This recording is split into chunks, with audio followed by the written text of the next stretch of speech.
மாண்புமிகு பேரவைத் தலைவர் அவர்களே, மொழி எப்பவும் தொடர்புக்கான ஒன்று தான், இல்லைன்னு யாரும் மறுக்கவே முடியாது. உலகத்தில் இருக்க எல்லா மொழிக்கும் இது பொருந்தும், அதையும் யாரும் மறுக்க முடியாது. ஆனால் நம்ம தமிழ் வெறும் மொழி மட்டுமல்ல, பேசினா வர்ற ஓசை மட்டுமல்ல, திரும்பவும் சொல்கிறேன், தமிழ் ஒரு மொழி மட்டுமில்லை, அது நம்ம உயிர், அது நம்ம உணர்வு.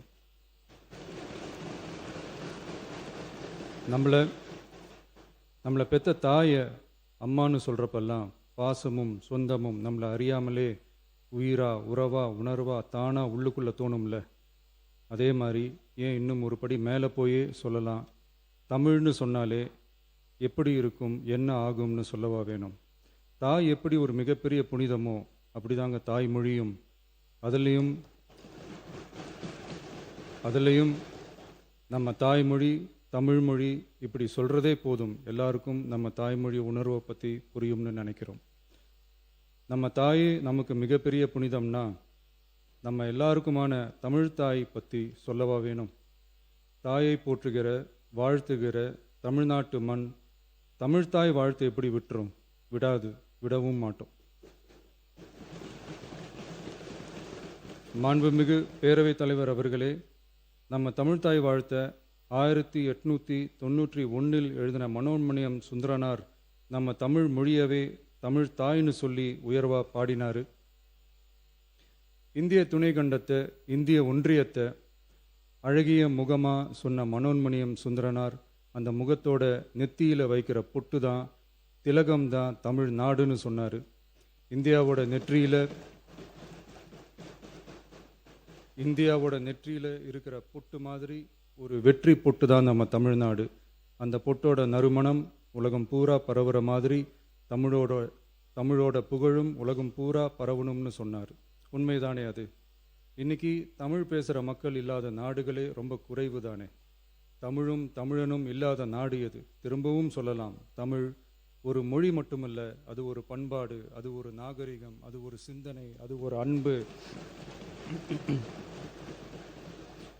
தமிழ்னா விருந்தோம்பல், சுருக்கமாக சொன்னால் தமிழ்னா கெத்து, தமிழ்னா பவர். அந்த தமிழோட புகழ சொல்கிற தமிழ்தாய் வாழ்த்தில் அனைத்து உலகமும் இன்பமுறன்னு சொல்லி உலகத்தையே நம்ம தமிழ் உயர்த்தி பிடிக்குதே தவிர எந்த மொழியையும் எந்த மதத்தையும் எந்த இனத்தையும் ஏன் எந்த ஒரு தனி மனுஷனை கூட தாழ்த்தி பேசலை, யாரையும் கொஞ்சம் கூட காயப்படுத்தலை. மாண்புமிகு பேரவைத் தலைவர் அவர்களே, நம்ம ஒவ்வொருத்தருக்கும் தனித்தனியாக ஒரு பேர் இருக்கும். ஒரு கூட்டத்தில் நம்ம பேரை சொல்லி யாரும் கூப்பிட்டா நாம் ஒருத்தர் மட்டும்தான் திரும்பி பார்ப்போம். ஆனால் தமிழ்னு சொன்னால் ஒட்டு மொத்தமாக நாம் எல்லாருமே திரும்பி பார்ப்போம்ல. அப்படி நம்ம எல்லாருக்கும் இருக்கிற பொது பேரு தானே அது. நமக்கு தமிழ்னு அடையாளத்தை கொடுத்ததே தமிழ் தானே.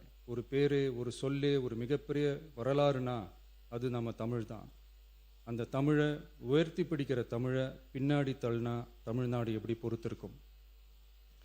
ஒரு கட்சிக்கு பிரச்சனைனா சம்பந்தப்பட்ட அந்த கட்சி மட்டும்தான் போராடும். ஆனால் தமிழ்னு சொன்னால் ஒட்டுமொத்த தமிழ்நாடும் ஒன்றா வந்து நிற்கும். அதனால தான் சொல்கிறோம், தமிழ்னா உயிர், தமிழ்னா உணர்வு. உலகத்தில் தோன்றிய பல மொழிகள் காலப்போக்கில் மறைஞ்சு போய் இருக்குன்னு சொல்லுவாங்க. ஆனால் நம்ம தமிழ் காலகாலமாக நிலைச்சி நீடிச்சு நிற்கிற ஒன்று. தமிழில் என்ன இல்லைங்க, இலக்கணம் இலக்கியம்னு பல ஆயிரம் வருஷமாக இருக்கிறது நம்ம தாய்மொழிக்கு தானே. தொல்காப்பியம், சங்க இலக்கியம், ஏன் உலகம் முழுக்க தெரிஞ்ச திருக்குறள் ஒன்று போதாதா தமிழோட பெருமையை சொல்கிறதுக்கு? இவ்வளவு பெருமை கொண்ட தமிழ் மொழியோட ஒரு அடையாளம் தான் நம்ம தமிழ்தாய் வாழ்த்து. ஒட்டுமொத்த இந்தியாவோட பன்முகத்தன்மையை உயர்த்தி பேசுகிற தமிழ்தாய் வாழ்த்து நம்ம ஊரில், நம்ம தமிழ்நாட்டில் முதல் இடத்துல தான் இருக்கணும். நம்ம இந்திய அரசியல் சாசனமே ஒவ்வொரு மாநிலத்தோட மொழிக்கும் பண்பாட்டுக்கும் பாரம்பரியத்துக்கும் பாதுகாப்பு உரிமையை கொடுத்துருக்கு தானே. அந்த உரிமையின் அடிப்படையில் தமிழ்தாய் வாழ்த்துக்கு முதலிடம் கொடுத்து தானே ஆகணும். அதானே மாநில உரிமை. அப்படிப்பட்ட தமிழ்தாய் வாழ்த்து தான் 1970 நவம்பர் 23 முதல் அரசு விழாக்களில் முதல்ல பாடணும்னு சொல்லி ஒரு அரசாணையை போட்டு அந்த செயல்பாட்டுக்கு வந்துச்சு. அதுக்கப்புறம் 2021 டிசம்பர் 17 முதல் மாநில பாடலா அங்கீகாரம் வழங்கப்பட்டுச்சு. அனைத்து கல்வி நிறுவனங்கள், பல்கலைக்கழகங்கள், அரசு அலுவலகங்கள், பொதுத்துறை நிறுவனங்கள் உள்ளிட்ட பொது அமைப்புகளோட நிகழ்ச்சிகளில் தமிழ்தாய் வாழ்த்து கட்டாயம் பாடப்படணும்னு அரசாணையும் இருக்கு. 2026 ஜனவரி மாதம் 28 ஒன்றிய அரசோட கடிதத்தில் அரசு விழாக்களில் பின்பற்ற வேண்டிய சில நடைமுறைகள் வெளியிடப்பட்டது. அந்த ஆணையில் மாநில பாடல் பற்றி எந்த வழிமுறையும் இல்லாமல் இருந்துச்சு.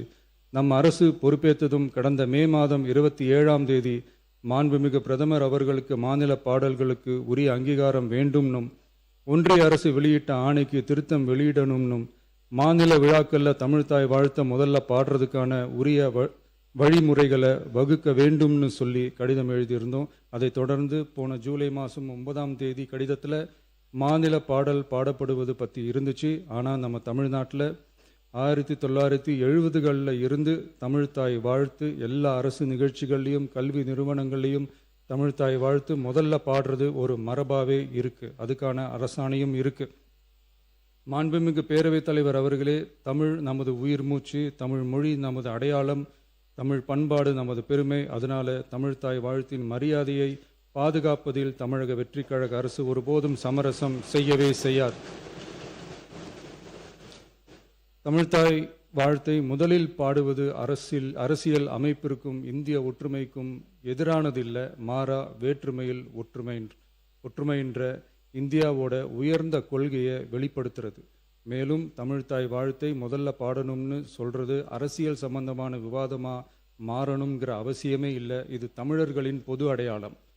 நம்மை வேறுபடுத்துவதல்ல, ஒன்றிணைப்பது. மாண்புமிகு பேரவைத் தலைவர் அவர்களே, தமிழ்தாய் வாழ்த்தின் கண்ணியத்தையும் தமிழின் தொன்மையையும் தமிழர் பண்பாட்டின் பெருமையையும் பாதுகாக்கும் இந்த உயரிய பணியில் இந்த சட்டமன்ற பேரவையில் உள்ள அனைத்து உறுப்பினர்களும் கட்சி வேறுபாடுகளை மறந்து ஒன்றிணைந்து அனைத்து கல்வி நிறுவனங்கள், பல்கலைக்கழகங்கள், அரசு அலுவலகங்கள், பொதுத்துறை நிறுவனங்கள் உள்ளிட்ட பொது அமைப்புகளின் நிகழ்ச்சிகளிலும் தமிழ்தாய் வாழ்த்து கட்டாயமாக முதலில் பாடப்பட வேண்டும் என்று கொண்டுவரப்படும் இந்த தீர்மானத்திற்கு அனைவரும் ஆதரவு வழங்க வேண்டும் என கேட்டுக்கொள்கிறேன்.